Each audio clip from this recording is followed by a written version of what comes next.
arc-en-ciel et iris vous donnent le sourire. Les clochers du Rhin.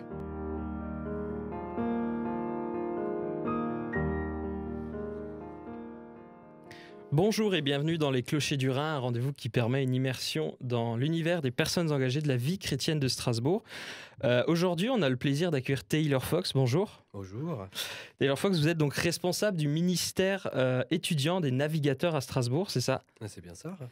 Et pour vous situer sur le plan personnel, vous êtes fan de cuisine, c'est ça? Oui, c'était ma façon de s'exprimer avant d'apprendre le français. D'accord.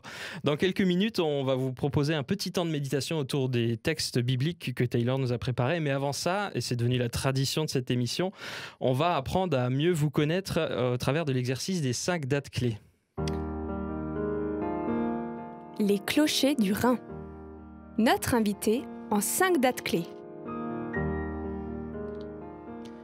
Taylor Fox, donc je vous ai demandé de préparer 5 dates clés qui vous définissent en tant que personnes engagées et on vous écoute pour ces 5 dates. Merci.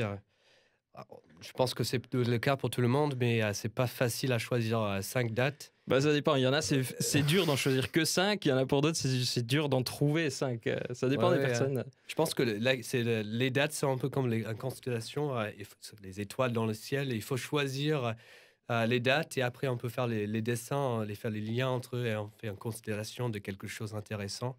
Moi, j'ai un peu choisi 5 dates et j'ai décidé de dire c'est quoi le fil rouge de ces 5 dates. Et alors j'ai choisi un thème qui partage un peu sur moi, mais aussi sur quelque chose qui je trouve très important pour moi.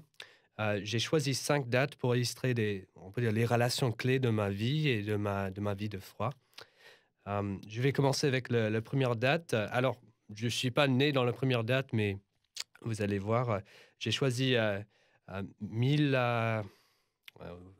les dates pour des gens qui ne sont pas francophones. C'est vraiment un exercice en maths, mais c'est 1998. C'est un peu les dates que mes parents m'ont dit que j'ai choisi. Comme un évangélique, j'ai choisi d'inviter Jésus à vivre dans mon cœur. C'est un peu la phrase clé pour les évangéliques. J'avais près 5-6 ans autour. J'ai grandi dans une famille croyante, évangélique. J'ai vécu les premiers 7 ans de ma vie en Thaïlande. Mon père était prof là-bas. Et j'avais 5 ans.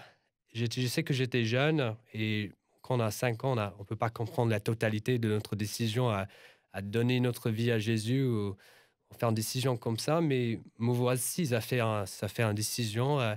Mais je trouve que cette date, ce moment, c'est intéressant parce que c'est un peu drôle pour moi parce que ma mère, pour marquer l'occasion de ma naissance spirituelle, elle m'a dit que je pouvais avoir un gâteau. Et je peux le choisir comment décorer ce gâteau. Tout peut être comme je voulais. Et ma mère a dit, la semaine dernière, quand j'ai parlé avec elle, elle m'a dit que j'ai choisi de faire la décoration de mon gâteau avec des dinosaures. Et pour moi, je vais célébrer la naissance de quelque chose vivant avec les animaliers.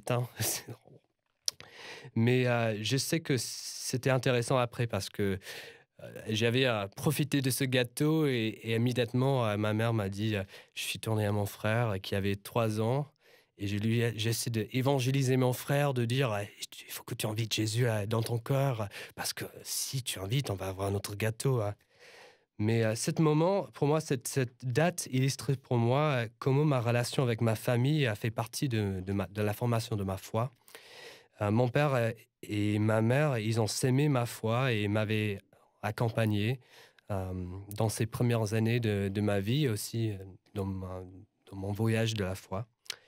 Ma deuxième date, j'ai choisi 2007. On commence à avoir des dates plus faciles pour les anglophones. En 2007, j'ai rencontré un homme à mon église qui s'appelle John.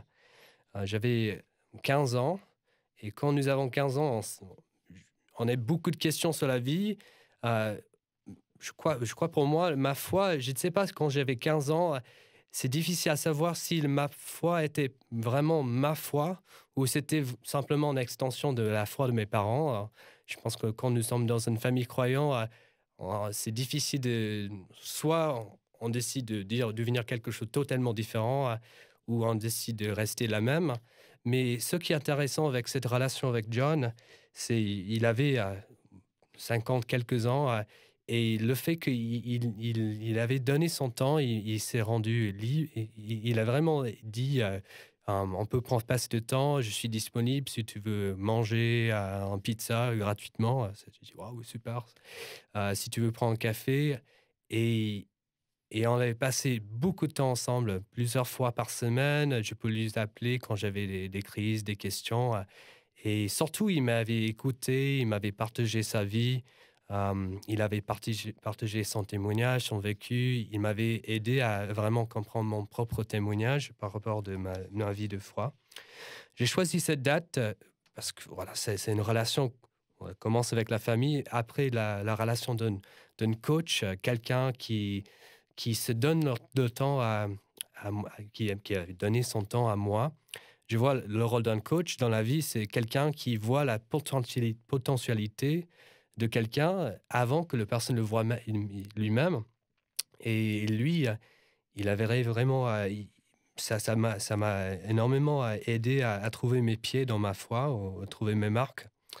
Je trouve que l'ancienne génération a énormément à donner à la génération qui suit. Et à mon avis, le cadeau le plus précieux qu'il m'a donné, ce n'était pas sa connaissance de la Bible, mais simplement le fait qu'il m'a donné son temps et son écoute. Alors, ma troisième date, c'est 2011. Voilà. C'était une année où on peut dire tous mes horizons ont beaucoup élargi. Pendant l'été, on commence avec le printemps.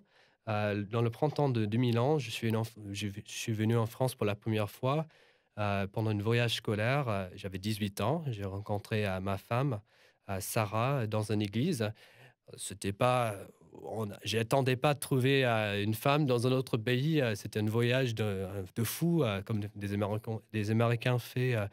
Ils font des voyages de 11 jours. On va voir toute l'Europe à la fois, Italie, Rome, Paris, Normandie, Londres, Cambridge. Mais pendant le temps, les 2 jours, on avait Paris, parce qu'on peut voir tout Paris en 2 jours. On a passé dans une église et j'ai rencontré la famille de Sarah. Et après, on est parti. Et pendant l'été de 2011, j'ai commencé une relation de longue distance avec elle. On a écrit des lettres pendant 3 ans jusqu'à ce qu'on s'est mariés. Et en l'automne de 2011, c'était cette période-là que j'ai commencé mes études à l'université. Et c'est là que j'ai rencontré des gens qui avaient mon âge, des chrétiens, des gens qui... J'ai fait des amis qui étaient tellement enthousiastes, qui étaient enthousiastes par rapport à la foi comme moi. Et j'ai trouvé que c'était peut-être la première fois que j'ai rencontré des gens qui étaient aussi intéressés par la foi, qu'ils n'avaient pas 55 ans comme Jean. Et cette date, pour moi, ça illustre la relation de l'amitié ou un ami. Et ça fait partie de la formation de ma foi. La quatrième date, j'ai choisi 2011. Je pense que ça, c'est l'année le plus important de ma vie. Au moins, les changements étaient les plus importants. Dans les mêmes 3 mois, je suis déménagé en France. J'ai commencé un nouveau travail. J'ai commencé vraiment à apprendre le français. J'ai recommencé ma vie sociale à zéro. Et voilà, ma vie avec ma femme. Et j'ai commencé un nouveau travail. Et je pense que chacun de ces choses sera énorme. Mais tout à la fois, c'était vraiment...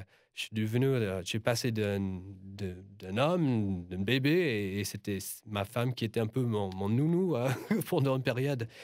Et c'était une période assez, on va dire, difficile, mais on a survécu. Et je pense notre relation est beaucoup plus forte à cause de cette période. Mais c'est la période... Je pense que c'était, on peut dire, le moment, la relation qui... J'ai choisi cette date parce que c'est la relation avec mon époux. Ça m'a formé ma vie et ma foi.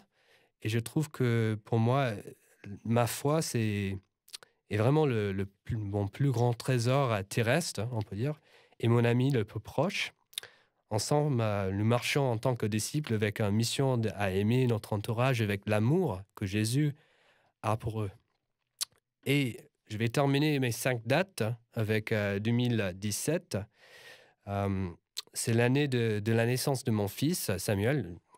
Je n'ai pas choisi l'année 2019, c'est l'année aussi de la naissance de ma fille, Lydia. Mais 2017, c'était un peu un moment où il y a beaucoup de choses qui ont croisé en même temps. C'était 2017, nous, ma femme et moi, nous avons vécu une fausse couche en 2015. Et comme pour beaucoup de monde, si une fausse couche, c'est la première grossesse se termine, ça change les choses. Mentalement, on perd pas seulement les rêves, l'enfant, mais aussi on perd une certaine confiance en soi. Et on peut vécu beaucoup de temps après dans l'ombre de cette doute. Est-ce qu'on va avoir la capacité de fonder une famille? Est-ce que ça va marcher pour nous? On vivait aussi dans l'ombre de toutes les choses qu'on avait imaginées avec cet enfant. Et en 2017, c'était le moment quand mon fils est né. C'est vraiment le moment où waouh, je suis devenu père, mais aussi on est sorti de cette période, on va dire, très sombre. Mais aussi cette année m'a marqué énormément aussi parce que c'est la relation. Cette année illustre la relation d'un père. Et c'est dans les deux sens. D'un père, dans le sens que moi, je suis devenu j'ai découvert comment être un père pour mon fils. Mais aussi, j'ai découvert, on peut dire, la parentalité de Dieu, comment Dieu s'identifie comme un père, notre père. Et en tant que père, je découvre les choses sur lui. Je vois comment mon amour pour Samuel est tellement fort, c'est pas lié à ce qu'il fait. Je l'aime simplement. Et quand mon fils il fait des bêtises, il reste mon trésor. Et j'ai découvert aussi, moi aussi, quand je fais des bêtises, peut-être on ne les appelle pas les bêtises, mais moi aussi, je reste le trésor de mon Père céleste. Et voici, je termine mes 5 dates. Donc on peut dire les 5 relations. Je résume rapidement la famille, la relation avec un coach, les relations avec mes amis, la relation avec mon époux, et pour terminer, la relation en tant que père, mais aussi en tant que fils de mon Père céleste. Voilà. Merci pour cet exercice des 5 dates qui n'est pas toujours facile, on l'a dit au début. Et si vous me le permettez, j'aimerais encore vous poser 3 questions pour apprendre à vous connaître encore un peu plus. Qu'est-ce qui vous a donné l'envie, qu'est-ce qui a suscité l'intérêt en vous de travailler avec les navigateurs en tant que responsable? Comme j'ai dit, en 2014, quand je suis venu en France, je suis venu pour ma femme. Je voulais venir en France pour découvrir la vie en France parce que je trouve que c'est un moyen à connaître mieux ma femme. J'ai décidé de rester en France après. Alors, j'ai pas choisi vraiment les navigateurs au début. J'ai choisi les navigateurs parce que c'était l'option pour quelqu'un qui parlait pas français. Mais j'ai découvert un peu après que je suis venu en France que les navigateurs étaient partout dans ma vie. Mes parents, ils ont vécu dans un ministère des navigateurs quand ils étaient aussi à l'université. J'ai découvert après aussi que les 2 hommes qui m'avaient accompagné, Jean inclus, étaient aussi des navigateurs. J'ai dit, c'est un peu en blague, c'est pas exactement comme ça, mais c'est un peu comme les punaises de lit. Quand on commence à chercher, on les découvre partout. La famille, mes parents, tous les hommes qui m'avaient accompagné dans ma vie.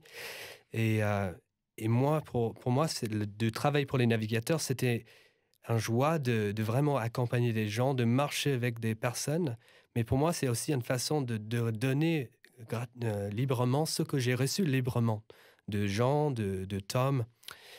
Et c'est vraiment ce que j'ai reçu, je veux donner aussi. Voilà. Et quels ont été les moments les plus difficiles de votre vie de chrétien engagé ou de responsable navigateur? J'ai choisi, il y a beaucoup de façons à répondre à cette question. Moi, j'ai choisi une façon à répondre à cette question qui se fixe pas sur une date, mais plutôt sur, on va dire, quelque chose qui revient, un défi qui revient beaucoup pour quelqu'un qui travaille dans un ministère, mais aussi, c'est pour moi un défi personnel. Les moments les plus difficiles pour moi, c'est les moments où je passe trop de temps à me regarder moi-même. Je me regarde euh, dans le sens, dans un miroir, mais je me regarde et je vois mes échecs surtout. Surtout des échecs avec ma femme, avec mes enfants, le fait que je suis pas parfait. Et moi, je vois aussi ces imperfections quand tout le monde dit ah oui, Taylor est sympa, il est cool. Moi, je vois derrière le rideau, il y a tellement de choses qui ne vont pas. Euh, Dans le ministère, en tant que leader d'un ministère, quand je me regarde, je passe trop de temps à me regarder. Aussi derrière le rideau, je vois comment j'ai pas toutes les réponses, surtout en 2020, quand nous avons une pandémie et tout doit changer en même temps. Euh, et je pense que beaucoup de leaders, c'est ça, mais moi, je sais surtout que un leader, c'est pas le chemin toujours. Il propose, il lance le défi, mais j'ai pas toutes les réponses. Alors, c'est dans ces moments que je passe trop de temps à me regarder moi-même ou moi et mes compétences. Euh, je pense que c'est là que je me sens seul. Je me sens insuffisant. Je me sens un imposteur, tu vois, quelqu'un qui n'a pas vraiment la capacité de faire le travail, qui n'a pas, qui mérite pas d'être père, d'être responsable. Et dans ces moments difficiles, ce qui m'aide le plus, c'est vraiment un verset qu'on a mémorisé chez des navigateurs. Je ne suis pas très fan, avant, je n'étais pas trop fan de mémoriser les versets parce qu'on a des portables. Et voilà. Mais ce verset on a mémorisé cette année vraiment m'aide beaucoup avec ces défis. C'est le verset en Galates 2:20. C'est J'étais crucifié avec le Christ. Ce n'est plus moi qui vis, c'est Christ qui vit en moi. Et ce que je vis maintenant dans mon corps, je vis dans la foi au Fils de Dieu qui m'a aimé et qui s'est donné lui-même pour moi. Et ce verset en Galates m'aide à me recentrer. Il ne s'agit pas de moi, il s'agit de Christ. La vie qu'il vit en moi, c'est ça qui me rend assez pour la mission, pour le ministère, pour ma place dans la famille. Je pense que ma femme va jamais me virer, mais en même temps, c'est facile pour ses doutes à dire je ne le mérite pas. Mais c'est sa vie aussi, dans le même sens, c'est sa vie qu'il a donnée pour moi, qui couvre aussi ses échecs que je vois très clairement dans ma vie. C'est lui un peu le soleil qui éclaire ces jours sombres. Et à contrario, quelles ont été vos plus grandes réussites ou vos plus grandes fiertés dans votre vie de responsable? Ouais. Pour moi, c'est vraiment une joie de travailler avec des gens, avec des étudiants. Je ne suis pas un expert, je n'ai pas toutes les réponses. Je ne peux pas demander des gens à hey, écoute-moi, écoute, il faut faire ce que je dis. Vraiment, la relation que j'ai avec des étudiants dans l'association, dans le ministère, c'est vraiment une relation de confiance et c'est une relation de l'accompagnement. Et pour moi, je vois un peu deux parallèles à la fois. Et les deux sont liés à ma vision de réussite. C'est je vais commencer avec l'idée d'un père. Tu vois. Un père, ses joies, mes joies liées à mon fils Samuel, c'est la joie de voir que mon fils, il passe d'un être totalement dépendant, d'un être dans quelques années plus indépendant, et dans l'avenir, un être interdépendant qui est capable de se trouver sa place dans une communauté. Et il y a toutes les différentes étapes avant ça. Apprendre à marcher, grimper, à courir. Désolé les voisins, mais voilà. Et pour moi, ça, c'est un peu un parallèle de mes réussites dans le ministère des navigateurs. Moi, je vois des gens qui rentrent dans le ministère, qui sont pas à l'aise à prier, à animer une discussion, qui ont mal, vraiment qui se sentent pas, ils n'ont pas une confiance en soi. Moi, je crois que personne peut entrer dans le ministère des navigateurs qui n'est pas capable de vivre toutes les choses, qui n'est pas capable d'animer, prier, vivre sa foi, et même accompagner des autres. Mais moi, la réussite, c'est quand je vois que cette confiance, que les gens se connaissent mieux et quand les gens font des pas vers une vie, on peut dire, plus indépendant et interdépendant. Voilà. Merci Taylor Fox pour cet exercice des 5 dates et d'avoir répondu à ces questions. Les clochers du Rhin. Les Clochers du Rhin, c'est l'émission qui permet de découvrir le quotidien des acteurs de la vie chrétienne de notre région, de Strasbourg et environ. Taylor Fox, vous êtes responsable du ministère étudiant des navigateurs à Strasbourg. On en parle beaucoup des navigateurs, on va parler juste après plus en détail de cette association. Et pour le moment, vous allez nous partager un message que vous avez préparé pour nous. Ouais.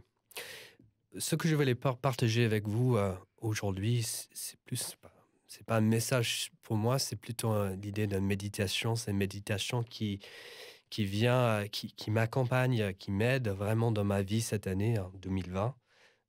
J'imagine pour tout le monde et surtout moi aussi, 2020 a été une année où tout dans ma vie et mon monde est devenu beaucoup plus petit. Je peux pas voyager, je peux pas voir ma famille. Je peux voir la famille en France, peut-être quelques fois, mais je sais pas, la prochaine fois, je suis capable d'aller aux États-Unis. J'ai le mariage de ma sœur en quelques mois et je pense pas capable d'aller. C'est vraiment un moment, j'ai l'image d'un rosier qui est en train d'être taillé et on dit non, non, non, pas ces branches-là. Et peut-être ah non, non, non. Et c'est vraiment, c'est trop. Et mon père avait un jardin et lui, il coupait, il a taillé les roses.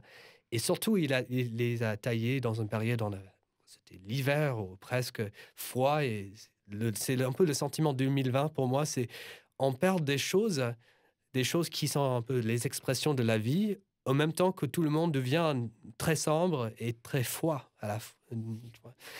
Et moi, je vois dans ce même moment que tout dans ma vie devient beaucoup plus petit et je perds énormément de choses. C'est comme tous les problèmes dans le monde deviennent beaucoup plus grands.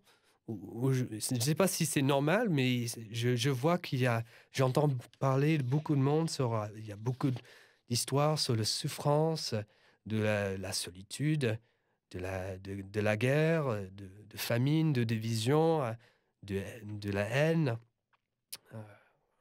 Bon, je suis un Américain et je vis en France, alors je vois deux mondes, la France et aux États-Unis, on voit des différentes couches de difficultés, les questions, et c'est vraiment un sentiment que certaines choses deviennent plus petites et le reste devient beaucoup plus grand. Et c'est très facile, ou c'est vraiment un défi pour moi de ne pas perdre espoir, de ne pas céder à la peur, au désespoir. Et en fait, avec ces deux directions, moi, qui devient beaucoup plus... Mon monde devient plus petit et tout le reste devient grand. Ce qui m'aide, ce qui m'encourage vraiment dans ce moment-là, qui me donne l'espoir, c'est de regarder l'exemple de Jésus dans la période de l'Avent. Je réfléchis beaucoup à l'idée de quand Jésus... Quand il est venu dans le monde, c'était pas un moment où l'injustice dans le monde était petit. C'était une période comme peut-être aujourd'hui, on avait l'injustice, la guerre, la famine. On avait beaucoup de choses qui ne vont pas. Et moi, si c'était moi, sauveur de monde, je ne suis pas le sauveur de monde. Vous pouvez demander ma femme. Mais moi, je pense, allez, il faut aller grand parce que les problèmes sont grands. Et Dieu, dans sa sagesse, lui, il a choisi de devenir le plus petit que possible. Moi, je ne peux pas dire, il est grand, il est incroyable, tu vois, il est créateur de tout. Et il est devenu un bébé, tu vois. Il a pris la taille d'un onesie. Et quand le monde avait besoin de quelqu'un de fort, lui, il est devenu faible. Il va dans le sens contraire de tout ce que je peux imaginer. Et Jésus, dans ses 30 ans avant, il a commencé son ministère, et il a resté petit. On n'a pas beaucoup d'histoire de sa vie. Et il a passé ses 30 ans dans une vie, passé une petite vie dans un petit village, dans un petit pays.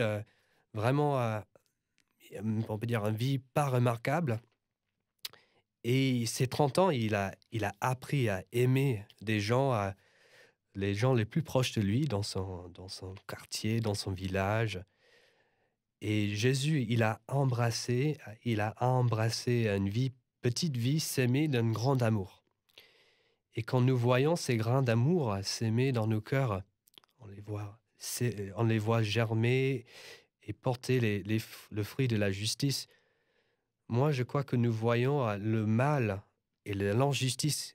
C'est là que ça commence à reculer et devenir plus petit. Pour résumer, est-ce que moi, j'accepte le même chemin quand ma vie devient beaucoup plus petite et quand tout dans le monde semble, l'injustice devient plus grand? Est-ce que je suis capable, est-ce que je peux accepter que une petite vie s'aimer avec un grand amour peut être la réponse? Moi, dans les mois à venir, je veux apprendre à devenir petit, à aimer les gens qui vivent aux frontières de ma petite vie. Je veux apprendre à aimer les gens de mon immeuble, les gens qui travaillent à la crèche de ma fille. Au lieu de me concentrer de ce qui a été perdu, puis-je faire confiance à Dieu pour faire naître la vie dans les espaces où je vis maintenant et dans les relations que je peux encore avoir. Merci Taylor Fox pour ce temps de méditation. Les clochers du Rhin.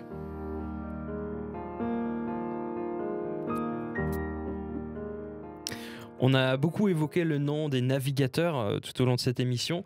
Vous en êtes le responsable, en tout cas du ministère étudiant des navigateurs de Strasbourg. Qu'est-ce que c'est, les navigateurs ? Ouais, c'est une grande question et il y a des gens qui se demandent alors vous faites des choses avec des bateaux on dit non, mais on est des navigateurs en train de naviguer des choses, mais pas dans les bateaux. Les navigateurs, c'est une association en française en France, chrétien, on est écuménique. Notre objectif, c'est de faire l'accompagnement des étudiants et des jeunes pros. Un peu l'idée, je vais expliquer un peu les termes, les mots clés. Notre objectif, c'est à faire des disciples. Surtout avant de faire des disciples, nous voulons devenir des disciples de Jésus. Et après, dès qu'on est des disciples de Jésus, devient des gens qui sont capables à faire des disciples de Jésus. Alors, la question, c'est quoi un disciple ? Peut-être on avait entendu parler de mot disciple. Je sais, moi, je vois pas beaucoup de monde qui sont des disciples dans le sens, on est plutôt étudiant, plutôt... voilà, c'est pas un mot qu'on utilise beaucoup aujourd'hui. Moi, je tiens fort à ce mot disciple parce que pour moi, ça rappelle une autre image de l'apprentissage. Je vois un maître et un apprenti. Le mot disciple, ça veut dire apprenti. C'est l'idée que le maître, il invite des personnes à de le suivre, de passer beaucoup de temps avec le maître, avec l'idée qu'ils vont devenir comme le maître. On peut imaginer Star Wars avec le maître Jedi et avec des padouanes. L'idée, c'est les gens qui sont des disciples ne vont pas rester toute leur vie dépendants ou des gens qui ne savent pas beaucoup de choses, mais ils vont se former à l'image du maître. Et moi, on peut voir aussi cette image pour un plombier. L'idée, on n'apprend pas des choses dans un cours. On va apprendre à dévisser des choses, coller des choses. Pour un plombier, il faut être sur le terrain, il faut avoir quelques années d'expérience. Moi, je crois qu'on ne peut pas apprendre la foi dans un cours. Moi, je trouve que c'est très difficile à apprendre la foi dans un milieu, soit tout seul, ou même dans une foule. Dans le sens dans une église, je crois qu'on peut apprendre beaucoup de choses sur Dieu, mais ça ne veut pas dire toujours qu'on va apprendre des choses de Dieu, ou on va apprendre trouver notre place dans ces relations. Alors, chez les navigateurs, moi, comme j'ai dit, c'est pas moi le maître, je fais pas des disciples de moi, mais moi, je suis un disciple. Moi, je me vois comme un disciple de Jésus. dans le sens que je veux devenir comme lui, je veux apprendre comment vivre comme lui, je veux être formé à son image, je veux être un plombier de Jésus, on peut dire. Et à la fois, je trouve que des autres personnes, des étudiants, dans cette période de la vie où ils se demandent beaucoup de questions, est-ce que ma foi, c'est ma foi? Est-ce que c'est la foi de mes parents? Est-ce que je veux vivre ces choses pour moi? Dans cette période de temps, moi, je veux être disponible. Les navigateurs veulent accompagner surtout les gens qui sont intéressés de faire ce voyage de la foi. Et moi, pratiquement, qu'est-ce que je fais? Moi, je focalise sur quelque chose qui s'appelle la roue. La roue, c'est une image, voilà. Au centre de la roue, comme pour un vélo, nous avons le centre. Et pour moi, c'est le centre, c'est Jésus. Comment centrer la vie sur Jésus? Après, nous avons les axes. Nous avons l'axe, un rayon vertical, c'est les relations avec Dieu, c'est la prière. Comment communiquer avec Dieu, comment faire une discussion dans deux sens. En bas, nous avons la parole. C'est comment apprendre de l'histoire de Dieu avec les hommes, comment Dieu a cheminé avec les personnes il y a 3000 ans et aussi il y a 2000 ans et aussi cette année. Et sur la partie horizontale, nous avons les relations avec des humains, des personnes.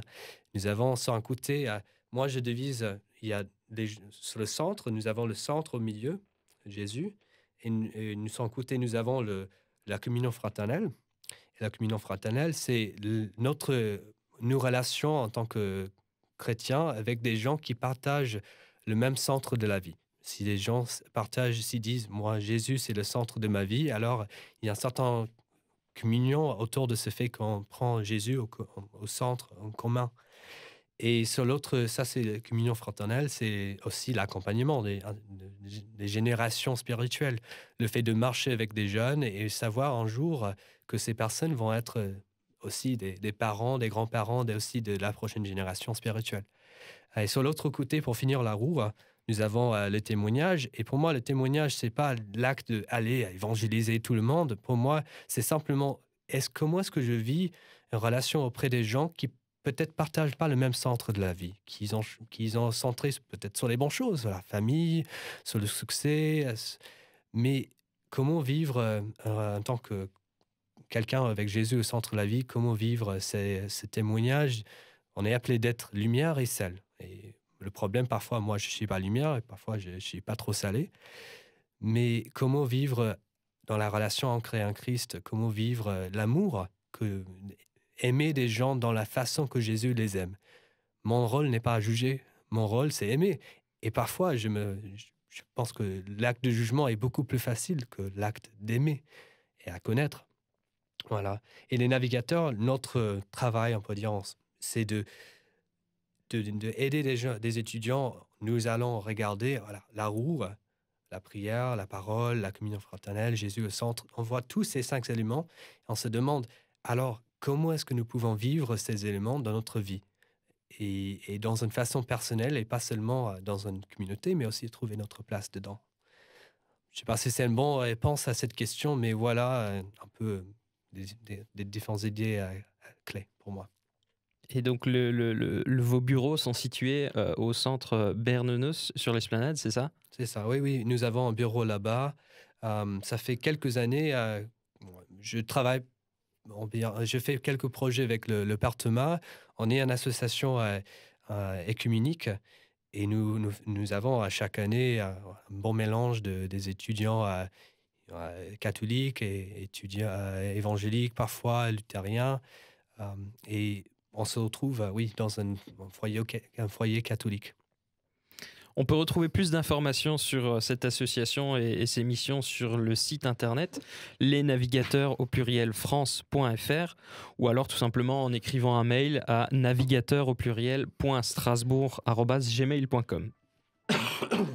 Votre émission Les Clochers du Rhin touche à sa fin, mais avant de se quitter, écoutons ensemble dans un court instant la prière pour l'auditeur de Taylor Fox.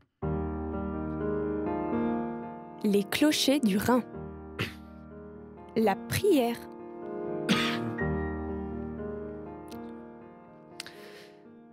Seigneur, nous te remercions pour ce jour-là. pour ce jour avec ses limites, ce jour avec ses joies, ses peines. Seigneur, je prie que tu nous guides, que tu nous aides à comprendre comment nous pouvons vivre fidèlement dans le jardin que tu nous as donné. Comment nous pouvons déraciner des mauvaises herbes de la peur, des mauvaises herbes de la haine, du jugement, et comment nous pouvons cultiver avec l'esprit les fruits de la compassion, de l'amour, de l'écoute active, de la paix. Seigneur, je prie pour tout le monde qui écoute aujourd'hui. Je prie que tu les accompagnes, que tu fais rayonner ton visage auprès de ces personnes.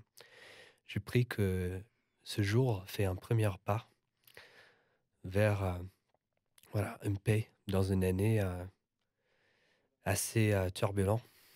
Et je prie que aujourd'hui soit un moment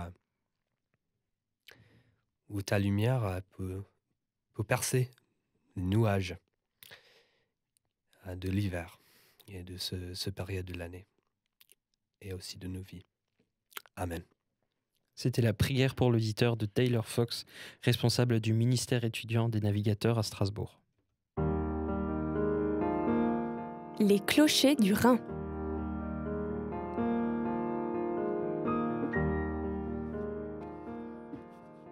Merci beaucoup Taylor Fox d'avoir accepté l'invitation et d'avoir été avec nous.